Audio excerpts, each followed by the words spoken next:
Shalom, saudara terkasih, kita bertemu lagi dalam renungan HKBP Setia Mekar.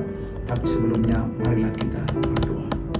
Kasih karunia dan damai sejahtera daripada Allah Bapa dan dari Tuhan Yesus Kristus kiranya menyertai kamu sekalian. Amin. Saudara terkasih, firman Tuhan yang menjadi renungan kita pada hari ini, Rabu 13 Agustus 2025, dengan tema Jangan Khawatir. Terambil dari kitab Filipi pasal 4 ayatnya yang ke-6. Demikianlah firman Tuhan. Janganlah hendaknya kamu khawatir tentang apapun juga, tetapi nyatakanlah dalam segala hal keinginanmu kepada Allah dalam doa dan permohonan dengan ucapan syukur. Demikianlah firman Tuhan. Saudara yang terkasih dalam nama Tuhan Yesus Kristus, kekhawatiran adalah sesuatu yang sangat manusiawi. Hampir setiap hari kita dihadapkan pada situasi yang membuat hati gelisah. Entah soal pekerjaan, kesehatan, keluarga, masa depan, bahkan hal-hal kecil yang terus mengganggu pikiran. Dalam dunia yang penuh ketidakpastian, firman Tuhan datang dengan suara yang penuh tegas namun lembut melalui Filipi pasal 4 ayat 6. Janganlah hendaknya kamu khawatir tentang apapun juga, tetapi nyatakanlah dalam segala hal keinginanmu kepada Allah dalam doa dan permohonan dengan ucapan syukur. Saudara, surat Filipi ditulis oleh Rasul Paulus bukan saat ia sedang berada dalam kenyamanan, tetapi justru ketika ia sedang dipenjara. Dalam situasi yang seharusnya membuatnya putus asa dan gelisah, Paulus justru menuliskan surat yang penuh dengan sukacita dan penguatan iman. Ini menunjukkan bahwa damai dan kelegaan tidak tergantung pada keadaan luar, melainkan pada hubungan yang akrab dengan Tuhan. Saudaraku, tafsir dari ayat ini sangat dalam.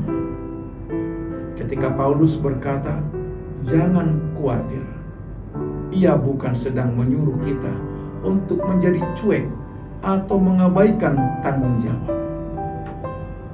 Ia tidak sedang meremehkan rasa takut kita, tapi ia sedang mengundang kita untuk berpindah dari zona kekhawatiran ke tempat perlindungan doa.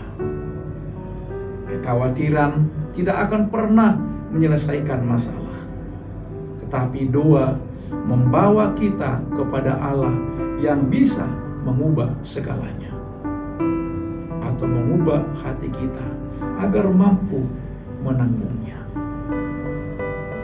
Makna dari nas ini adalah undangan untuk percaya. Kita diajak membawa seluruh isi hati kita kepada Tuhan. Bukan hanya hal besar, tapi juga hal-hal kecil yang kita pikir tak penting. Allah tidak pernah menganggap remeh pergumulan kita. Dan yang indah, kita diminta datang dengan ucapan syukur. Artinya, bahkan sebelum doa kita dijawab, kita sudah bisa bersyukur karena tahu bahwa Tuhan mendengar, peduli, dan sedang bekerja di balik layar. Saudaraku, dalam hidup kita sehari-hari, aplikasi ayat ini begitu nyata.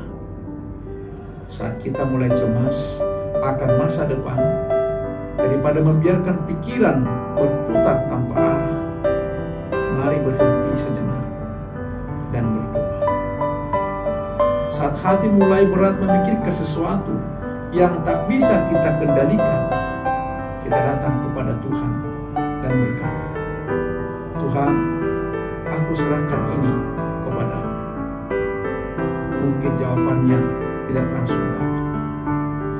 mungkin keadaan tidak langsung berubah, tapi hati kita akan menjadi tenang.